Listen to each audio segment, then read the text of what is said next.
So before we begin our Bhagavad Gita, I would like to mention, we had some discussion here in London this morning as well. Some of you might have caught that, but it's a very special day for us. We can mention, we are honoring the day of disappearance of three of the Goswamis, of the six Goswamis. So Raghunath Das Goswami, who's particularly prominent, Kaviraj Goswami, who has given us Chaitanya Charitamrita, which is the definitive work on the life and pastimes, glories of Sri Chaitanya Mahaprabhu. And then also Raghunath Bhatta Goswami is the third. Let me check, or was it Gopal Bhatta? I kept mixing it up. So very, very, very special. Yeah, Raghunath Bhatta.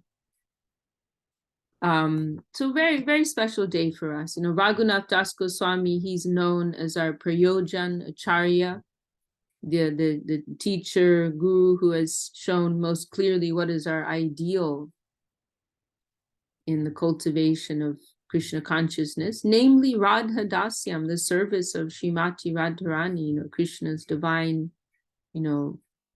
feminine counterpart, so to speak. And Raghunath Das Goswami is particularly known for the life of extreme renunciation that he led. Many of the followers of Lord Chaitanya Mahaprabhu were extremely renounced, but Raghunath Das Goswami, he was more extreme than anyone. And he was born, very interestingly, he was born in a very wealthy family, but was extremely wealthy family, like famous, influential, wealthy family in Bengal. But he was only son, only child, right? And so his parents had high hopes for him, but he was completely detached from that. And in his younger years, he actually tried to run away from home a number of times to go and stay with Mahaprabhu, but was kept, being pulled back. And it was eventually by the grace of Nityananda Prabhu, which is also quite instructive, that he was able to leave everything behind and finally come and spend his life in association with Mahaprabhu. He was with Mahaprabhu for the last 16 years of his pastimes in this world. And then he spent the final part of his life in the association of Rupa and Sanatan in Vrindavan. So very, very glorious life, a life of very high standard of devotion. And he's left us many beautiful prayers, mostly of quite an elevated nature that we don't go into so much. Some of his verses we hear from our gurus sometimes. Scarlett's asking, yes, Kaviraj Goswami, the author of Chaitanya Charitamrita, Srila Krishnadas Kaviraj Goswami, is also his disappearance day. So a few of Raghunath Das Goswami's compositions we hear, as I said, mostly of an elevated nature. He was kind of he was more focused on these more elevated leelas of the Lord, Radha, Krishna, Vrindavan, and particularly he had this devotion for Radharani. So, not super relevant, to our practicing life at the moment. But we've heard from our guru some of his prayers. There's one beautiful prayer. He also had this affinity for Govardhan, right? And in fact, he had a Govardhan Shila from the hill of Govardhan, the sacred Govardhan hill, that was given to him personally by Sri Chaitanya Mahaprabhu. And he has one prayer, Shri Govardhanavas Partana Dashakam, praying for residents in Govardhan. And those prayers are quite elevated. One of them, our Gurudev would share with us on a few occasions I heard, where he's describing how it's a very kind of, what's the word? Like exemplary, I suppose you can say, or instructive this mood he's expressing, where he's saying that oh Govardhan, you know, I am so low, I am so fallen, I'm unqualified to have your mercy, to have your shelter. However, your beloved Shachi Nandan has given me to you, and so you must accept me.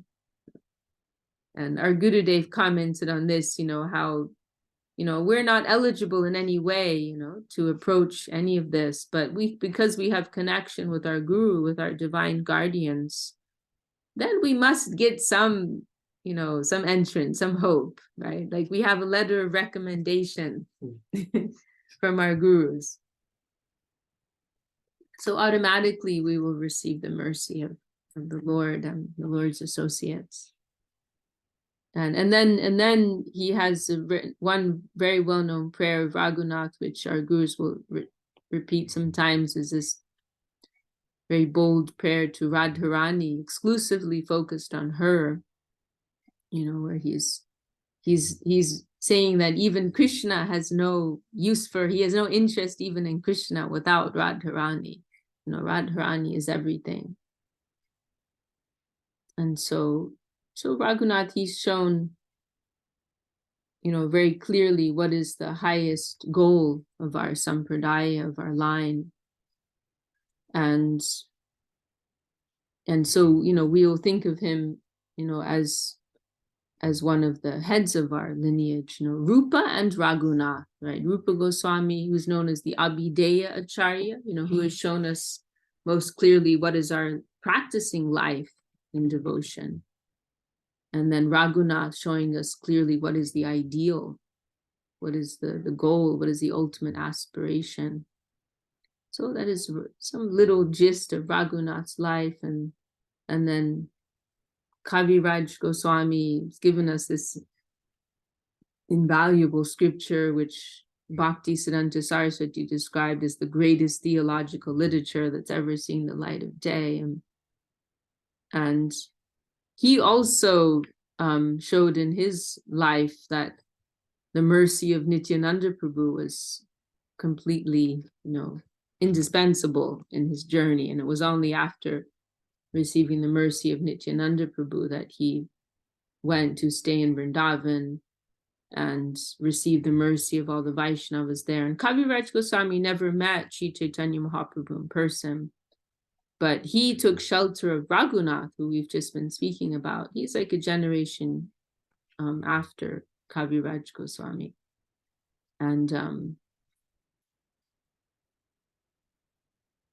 And so this Kaviraj Goswami, he took shelter of Raghunath, and through Raghunath Goswami, he, you know, he received so much blessings and so much insight into the internal nature of Sri Chaitanya Mahaprabhu, you know, as the combined form of Shri Radha, Krishna.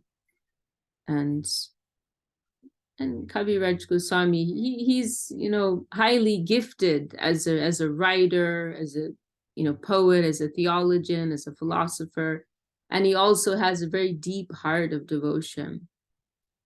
And so this Chaitanya, there were other biographies, right, or historical accounts that were written before, you know, by eyewitnesses. Because actually Kaviraj Goswami did not personally meet Mahaprabhu, as we said, which makes it all the more astonishing, right? That he wrote, you know, the most profound and ultimately authoritative literature on Mahaprabhu, because he connected in the right channel through Raghunath Goswami. So there, you know, there were other texts before, and Chaitanya Bhagavat is also honored by our gurus as a pure scripture, right? But it is not going so much into the ontology and the philosophy. It's describing more the Leela, the pastimes of Mahaprabhu in a very joyful type of way, but not so much of the science behind, right? So in that sense, what Kaviraj Goswami has given is invaluable, you know, and you know, he's really presenting the the dignity, the profundity, of what this is. He's presenting the philosophy in a very profound way and in such beautiful poetry at the same time. So Kaviraj Goswami, our debt unto his holy lotus feet, has no end.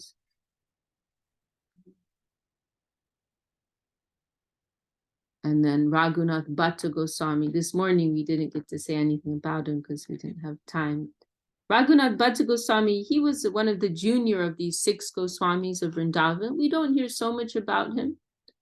But he was actually a born devotee, you could say. His parents were Vaishnavas.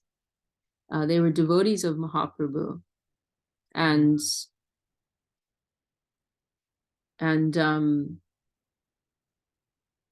one quality of his, which we hear mentioned, is that he did not like to hear any criticism of the devotees.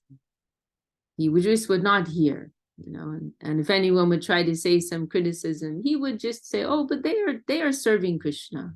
He would just see that, they are trying to serve, they're serving in some way. Wouldn't hear any criticism. And we also hear that he could chant the verses of Srimad Bhagavatam very, very, very beautifully, very sweet voice. And he was, like, as I said, one of the junior in this group, amongst the group of Goswamis, and he would like a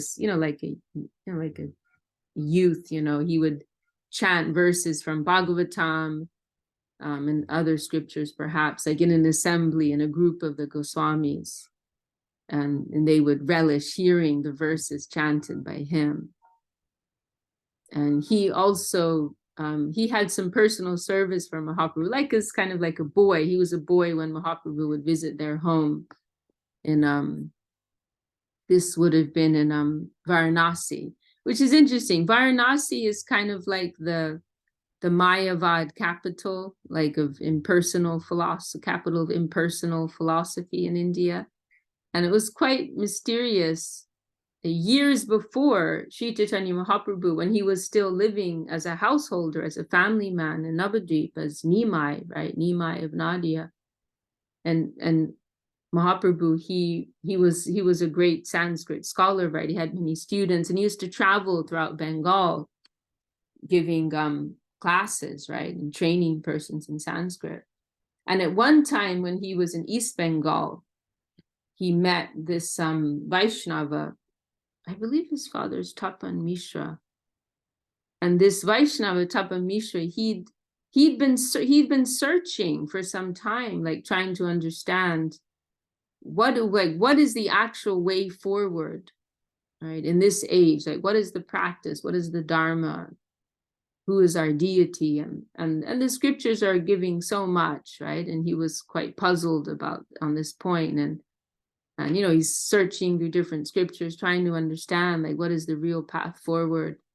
And then he had this dream in which, I don't recall, maybe someone here remembers, it may have been Mahaprabhu himself appeared, or it may have been someone telling him that about Mahaprabhu, and take shelter of him and you'll get everything from him. And then soon after that, Mahaprabhu came to his local, town.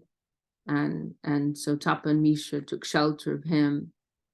And at that time, Mahaprabhu was living in quite a hidden way, right? He was still living as Nimai Pandit, a scholar. But he revealed himself to Tapan Mishra and gave him instructions on the glories of Harinam Sankirtan. Welcome, Mukunda. And also a few others have also come. Sudevi's joined us. Ramananda Prabhu's joined us. Arjuna, friend of Krishna, has also joined us. Wow, how many people can say they have Arjuna, Krishna's friend, in their Zoom group?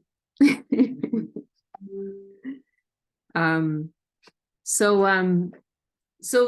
there was this kind of I guess almost secret meeting that went on. Mahaprabhu revealing himself early on, right, before he'd really come out. And then this is what was very mysterious, is that Mahaprabhu instructed this Tapan Mishra to move to Varanasi. right? Which is quite bewildering, because Varanasi was and is, and perhaps always will be, like this Mayavad central in India. So he's like East Bengal, like nowadays East Bengal is not so friendly. Oh, now it's Bangladesh, right? It's not so friendly to Vaishnavas. In fact, it's not uncommon for there to be violence against Hindus and Vaishnavas there nowadays. But at that time, it was, it was just part of Bengal, and it was, many of our like leading acharyas in Mahaprabhu's line, they were born in, Rup Sanatan, Gadadhar Pandit, like they all appeared in East Bengal. So it's like a safe place, you could say. And Mahaprabhu gave this puzzling instruction to move with his family to Varanasi, where there's like practically zero Vaishnava association. And but he just surrendered to that instruction. And then years later, like Mahaprabhu's taken sannyas and he's traveling throughout India. And then he comes through Varanasi as this, beautiful, effulgent sannyasi, Sri Chaitanya Dev, Sri Krishna Chaitanya. And they meet there that time. It was like very special because, as I said, there's like there are like maybe 2 or 3 Vaishnavas in the town at the time. And so, it would have been like this kind of like very special, intimate meeting, right? And so Raghunath Bhatta was like, I don't know, 10, 11, 12, something like that. And he used to like do personal service for Mahaprabhu. You can come in, Didi. We're just having the Zoom meeting here. He would do personal service. Is that for an hour? Until 7, half an hour more. Yeah. So he would like massage Mahaprabhu's lotus feet and wash his dishes and things like that. And what's also very interesting, right? Really, like I think of Chaitanya Charitamrita as a life manual. It's like there's so many practical things in there. And so and Mahaprabhu gives like very personal instructions and individual instructions to everyone. Like really, associating with our Gurudev, it was like you were like in Chaitanya Charitamrita. Like our Gurudev, like he like moved like one of these characters of Chaitanya. Characters makes it sound fictional, but you understand what I'm saying. But like, because our Gurudev, we see many parallels in the ways that Mahaprabhu would give instruction, right? To the way our Gurudev would give instruction, exchange affection with the devotees. So one interesting instruction that Mahaprabhu gave to him was he told him that he should not marry, but that he should stay at home, right? And perhaps Raghunath had expressed some desire to stay with Mahaprabhu. In fact, this instruction may have come a little later when Raghunath went to visit Mahaprabhu in Puri later on, like as a young man. And perhaps he had expressed a desire to stay with Mahaprabhu. But what Mahaprabhu told him was like now is not the right time. And he said, because your parents are Vaishnavas. Like he didn't tell him just like leave everything, come join the temple, stay with me. He said, take care of your parents. Your parents are Vaishnavas, serve your parents. But don't get married. And when your parents depart the world, then you can come and join the mission, join the movement, like that. And so Raghunath Bhatta followed that instruction and served his parents very faithfully until they left the world. And then he came and he stayed with Rupa and Sanatan, right? Rupa and Sanatan came and settled in Vrindavan under the instructions of Mahaprabhu. And then this glorious group of the Goswamis, they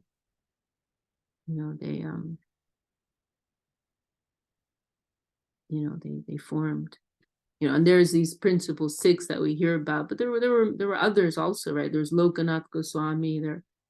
I don't remember all of their names right now, but there were many, like exalted exalted Vaishnava Goswamis in Vrindavan throughout this period, in the time of Mahaprabhu and for some time after Mahaprabhu left also. It was like some very, I mean, to be a fly on the wall, right? And our temple in Vrindavan is very special for a number of reasons. And one is that it's directly adjacent to the Radha Damodar temple, which was Jiva Goswami's temple. Jiva Goswami, he was the nephew of Rupa and Sanatan, right? And he used to care, and this was like a hub. So our temple's like, right, it's on the same land, same wall connected. And it was like a meeting point for the Goswamis, so they would congregate to discuss, to read, to chant. And so it was like a hub in Vrindavan where the Goswamis would come together, Jiva Goswami's temple. And he also cared for Rupa Goswami in his final days there in Vrindavan.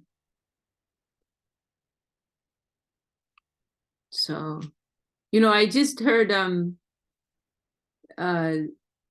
it's like some type, I mean, like people like to spread rumors, so like Chinese whisper things. So I just heard, so that also goes on, like, in the Vaishnava world also. And I'm here in London with Gadadhar Pandit Prabhu. He's one of our god brothers, and he's very knowledgeable, and he shared, we don't think it's true, but like there's one group of Vaishnavas, they have this theory about like why these three Goswamis all left on the same day. That there's this theory that some of you may be familiar with this incident when Jiva Goswami, who we just mentioned, he had these three students. So this is the next generation now, 2 generations down. There was this famous incident. These 3 students, they're studying under Jiva Goswami, right? Narottam, Shamananda, Srinivas. Narottam is very famous. He wrote half of the songs included in our kirtan guide, right, that we chant. But so they were all like students under Jiva Goswami in Vrindavan. And then at a certain point, by the request of the Vaishnavas and the order of Jiva, these 3 students, they traveled together to Bengal, carrying the books of the Goswamis, and the precious books of the Goswamis. We would think the writings of Rupa, like books which are like foundational in the Gaudiya Vaishnava world today, right? So books from Rupa Goswami, and we're not sure about this, possibly Chaitanya Charitamrita, we don't know. But then when they're carrying like by wagon, right, oxen wagon cart, this big treasure chest of books, there was this famous incident when they got stolen on the border of Bengal by a local king. And there was a whole adventure or misadventure with those books getting stolen and recovered. But there's this one rumor circulated by one Vaishnava group where they say that when the Goswamis heard that these books had been stolen, they all committed suicide, because they say that they think that that there was like one copy of Chaitanya Charitamrita, and like when they heard like the only copy of Chaitanya Charitamrita had gone missing, then they just couldn't bear the thought. I really don't think it's true. I think they would have been a lot more sensible than that, but it's just kind of nice as like a dramatic story, that some people like to conjure up. But I mean, like, imagine though, like, we don't know for sure if Chaitanya Charitamrita, I mean, Chaitanya Charitamrita is like everything for us, like Saraswati Thakur describes it as the greatest theological literature that has ever seen the light of day, right? So like imagine here, and no, there's one copy, right? And everything's handwritten. They don't even have paper. It's all written on palm leaves. So imagine hearing like the one copy in existence has gone missing, that would have been a devastating moment. So anyway. And we can mention our Gurudev. So this day of the day of disappearance of Raghunath Das Goswami, Raghunath Bhatta Goswami, and Kaviraj Goswami, Krishnadas Kaviraj. So they all they left on this day. Different. I mean, we believe different years, but the same month. Tungarasa. Yes, exactly. I believe they left in different years. But I'm just saying this is one theory, that some people like to spread. Just kind of adding to the color of all these events. But yes, I do believe they left in different years, but same day, same month. And so another interesting point is that our guru, so there's the month and the day, right? And then and the year, and our Guru Dev, he left in a different month and obviously a different year, but he left on the same what's called Titi, right? Lunar phase. So it's called Goradashami, means the 10th day of the waxing moon, the 10th. So in every month there are these 14 phases either side, right? 14 days of the waxing moon, 14 days of the waning moon, right? And so our Gurudev left on this same lunar phase, the 10th day of the waxing moon, Goradashami. So that's also, it's quite significant because we see that when Vaishnavas, that there's some, gosh, you have quite a few popping up today. Welcome, everyone.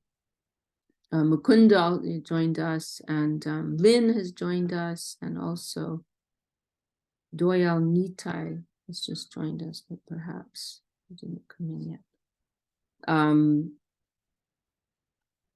Welcome, Doyal Nitai Prabhu. Great to have you with us. So our Gurudev chose to leave. There's some significance that is pointed out when Vaishnavas leave on the same lunar date, right? Like Gadadhar Pandit, Bhaktivinoda Thakur, they left on the same Titi, and Srila Sridhar Maharaj has discussed the connection there. And so it's quite significant that our Gurudev, Srila Govinda Maharaj, he left on that same day. And, and that was in March, different month, but the same lunar phase. And, we consider them all to be, Madhura Rasa Acharyas, in the anyway, I'm not going to explain that. You all know these things. But Vaishnava Acharyas of the highest order, right? So something to mention about this special day. It really is a very important day for us, And we're also approaching Kartik, right? We can also mention that Saturday. Well, this coming Saturday will be the first day of Kartik, and I think most of you know the significance of Kartik. For those who don't, it's the last month in this 4-month period, Chaturmasya, right? 4 months, and it's mostly something more of like a Vedic practice that we don't give. We in our temple there would be some token observance of it. Traditionally it was something that sannyasis would follow. In Vedic India, it also correlates with the 4 months of it did with the 4 months of the monsoon season, when sannyasis were expected to travel all the time, but they were given some allowance during these 4 months to stay in one place because it's difficult to move around. But there were particular austerities that were expected of them. And in our temple, there would be in some institutions, you'll see they get really strict about it. In our temple, our gurus didn't take it so seriously. And there were like some things like you don't take spinach in 1 month, you don't take milk in another month, things like that. But then the last of this 4-month period, we do give much attention to. Why? Because it is considered to be Srimati Radharani's month. Right? It is connected with her. It is her month, and so we, with that devotional connection, we give special attention, and it's a month when we try to give more attention to our devotional practice, try to minimize our mundane, useless activity. And it's also a time when we are given kind of like a dispensation to connect with the mood of higher level Vaishnavas. So there are many prayers, songs that are expressing a very elevated mood of devotion, which we don't sing normally. But in this month of Kartik, we are given an allowance to sing them. And so, in particular, beautiful prayers glorifying Radharani, glorifying Krishna, Vrindavan, Leela. We sing also the Shikshashtakam songs, the songs that Bhaktivinoda Thakur wrote, expounding upon Sri Chaitanya Mahaprabhu's Shikshashtakam verses. And those songs, right, as with the verses, they're progressively describing more and more elevated mood of devotion. And so we sing those songs. So yes, it is a very special time for us, and that will be starting this coming Saturday. Okay, well, I guess. Oh wow, it's already quarter. Wow, we're already 45 minutes in. I don't know. Maybe we're not going to ever get to the end of Bhagavad Gita. Keeps eluding us. Does anyone want to add anything or bring up a question or anything at all? Or should we hear a little Bhagavad Gita? What is everyone? Any thoughts? I have a question, but it's not related exactly. May I ask that? Yeah, sure. Yeah. Is it okay? Thank you. Go ahead. Hare Krishna, and thank you very much for today's class. We talk about soul. We are the only, we are fallen soul, or we are soul. And we are in this Maya. What I wonder is, I have heard many times, this is not the real, this is not, this is illusion, this is not real. And we are the soul, and so on and so on. May I ask, if it is so, then it means the soul doesn't feel anything, doesn't feel pain, sorrow, anything, because the soul doesn't care about anything what is happening here, because it's not real. Is it true? Is it, have I understood that right? Well, it's not exactly that it's not real. It's that it's temporary. It doesn't have permanent value. That's more like Mayavad Shankar's conception, that everything's an illusion, right? All conception of any distinction is an illusion. There's only Brahman, right? Now, our conception, our Guru's conception, the Shastra's conception, is that there is no, matter does exist, but the problem is that we identify with it, right? We think that this body is ours, and that's the influence of Maya, right? Of illusion, Maya Devi, who's a very wonderful Vaishnava, by the way. Vaishnava, she's doing her service very well. So she, by her illusion, we are identifying with this flesh and blood, but we're not this flesh and blood. That is the illusion, that we think we're this. We've acquired this particular body temporarily, but this doesn't represent who we are, and we don't need this body. We think we're this body, and we identify with this body, and we live our lives based around the needs of this body and many temporary ideas, right? But we don't need any of this, and none of this is really doing any good for us either. So that's the illusion. And the soul is like in a dormant state, because we're not, the soul's like an inactive ingredient right now. Like when you buy like medication or something and they have like inactive ingredients. So So right now we're like, the soul is kind of like an inactive ingredient in our lives right now. It's dormant. But if we like add the right chemical, it will become active. And that chemical is the wave of nirguna bhakti, right? The wave of transcendental devotion, right? That is coming from the pure Vaishnavas, that is coming through the current of the pure name, right? In different ways, that nirguna current, that transcendental divine current is entering this world. And if we have if our wires are adjusted properly, then we're able to receive some of that current. And then that will start to activate the soul. Is any of this making sense? Not so much.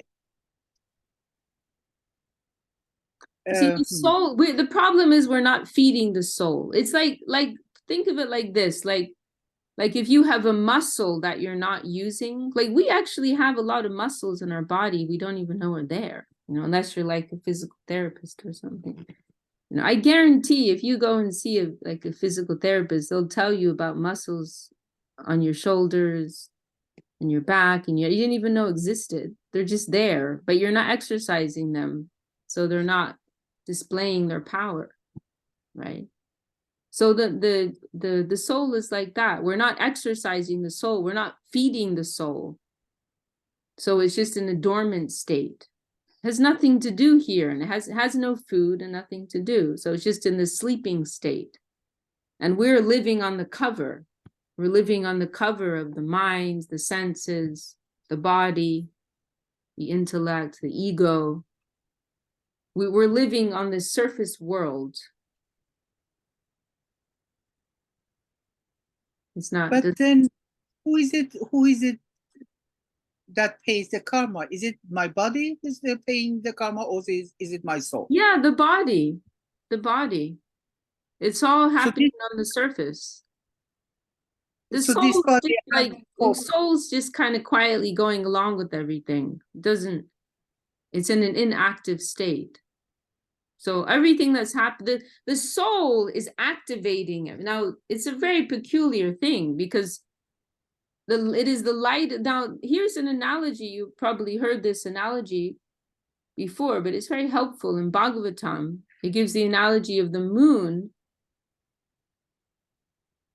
on a cloudy night, right? So you look at the sky in a cloudy night, then the moon is covered by, you don't see the moon, right? You just see the clouds because the moon is covered by clouds. But how is it that you're seeing the clouds? Because of the light of the moon. It's a very peculiar situation. You can't see the moon because of the clouds. And you can only see the clouds because the moon is behind them. Right? So our situation is like that. This is the very nice analogy in Bhagavatam, that we can only have experience of this body because of the light of the moon, the light of the soul behind. The soul is activating and illuminating all of our mundane faculties. But we can't see the soul because it's covered by these mundane layers. But we can only experience the layers because of the light of the soul behind. Right? So it's a very peculiar situation. Now, one way Srila Sridhar Maharaj has explained this very nicely too is that, like he says, like if the separating layers are too close, then you can't see the distinction. Just like these glasses, if your glasses are right in front, you don't see your glasses because they're right in front of your eyes, right? It's only when there's some distance, oh, these are my glasses, right? So these layers, they're normally like stuck together. We don't distinguish between them. But here's the thing, right? When we engage in spiritual practice, and not necessarily devotional practice, but even just living a sattvic life, a pure, clean life, then you'll start to perceive the light, the soul kind of like gets some space to breathe, right? You know, just like people, this is why yogis and people like that, they're into like fasting, austerity, because they're restraining the activity. They're not feeding the urges of the body, the mind, and the senses. And when you're not feeding into this cover, then the soul kind of gets a little space to breathe, and you'll start to feel the light of the soul coming through, right?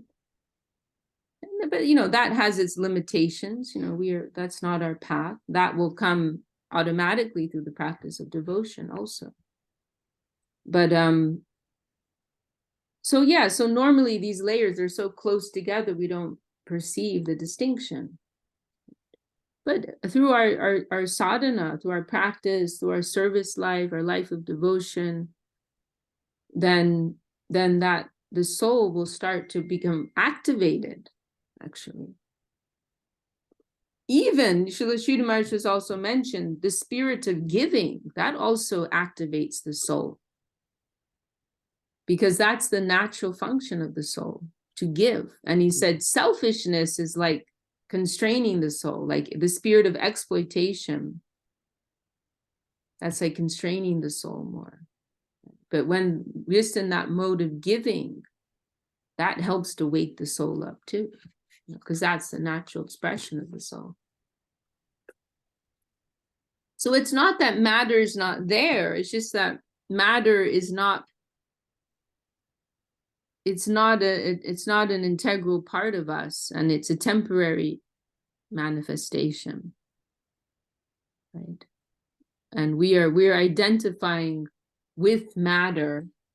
You know, we look in the mirror and we're identifying with this physical thing that we see in front of us, right? That's the illusion. The illusion is that we think we're this body. It's not that the body doesn't exist. It does exist. In a sense, it's an illusion because it's like the blink of an eye, right? It's like, you know, people go crazy over, you know, their beauty, right? But it's all gone. It's just there a few years, right? So it's like an illusion in that sense, because it's just there for a very short time. It doesn't have any real permanence. So in that sense, it may be referred to as an illusion. But it has its truth. And this is something that I appreciate so much about these teachings. They're very accommodating. Everyone is right, actually. You know, we're all about yes. Like everyone's right. Right, but in context, for a certain time, up to a point, right? But we believe in everything. We believe everyone. That was something Gurudev would say, you know. We believe, you know, we believe in everyone. You know, we don't doubt anyone, but we have our priorities, right? And we see the bigger picture. So yes, you know, you're a beautiful, gorgeous 20-something model. Okay, for 5 minutes, you know, then what are you going to do? You know, you're top of the world today. You know, you're the richest man in the world today. Tomorrow, next lifetime, you could be in the street, right? So let's move away, right? Asato masad gamaya, right? From temporary truth, let me move to permanent truth. Why waste my time with this temporary truth? It's basically an illusion. Right? It all exists for one, you know, snap of a finger and it's gone. So let's move to sat. Let's move to permanent. It's very interesting. This word sat, it's used to mean truth, and it also means eternity. The same time, is this double meaning, right? True, what is the nature of truth? Eternal. What is eternal? Truth. Right. So from that perspective, you could say that which is not eternal is untrue.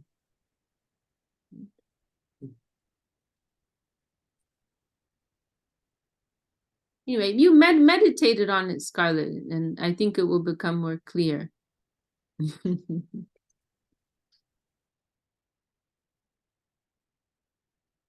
In Bhagavad Gita, there's that line in the second chapter which is this of that which is, I can't remember, but along these lines, right? That which is asat has no permanent existence. That which is sat has no temporary existence. Along those lines. Yes, it is a peculiar situation we are in, that is for sure.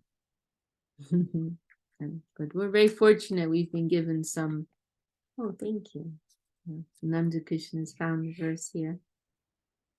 Of the Asat, this is 2:16. So we're getting in some Bhagavad Gita today. Nasato vidyate bhavo, nabhavo vidyate sata, ubayarapi drishtantas, tvanayos tatvadarshi. Of the Asat, destructible objects such as the mutable body and the associated phenomena, there is no eternal existence. Of the Sat, eternal object, the soul, there is no destruction or change. The nature of each has been realized by the seers of the truth.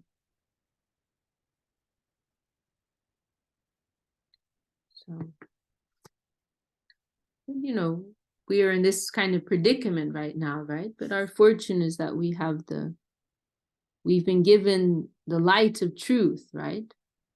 You know, through the scriptures, through the saints, through the lens of scripture. This is why we have to depend on the vision of higher beings than ourselves, because we are in this particular circumstance where we literally see upside down. Like, that's actually how the eyes pick up on things upside down. The brain corrects it. It's a very funny thing. Our Gurudev will point that out. Like, we get some indications, right? How our vision is inverted. You know? So we have to depend on the vision of the higher souls.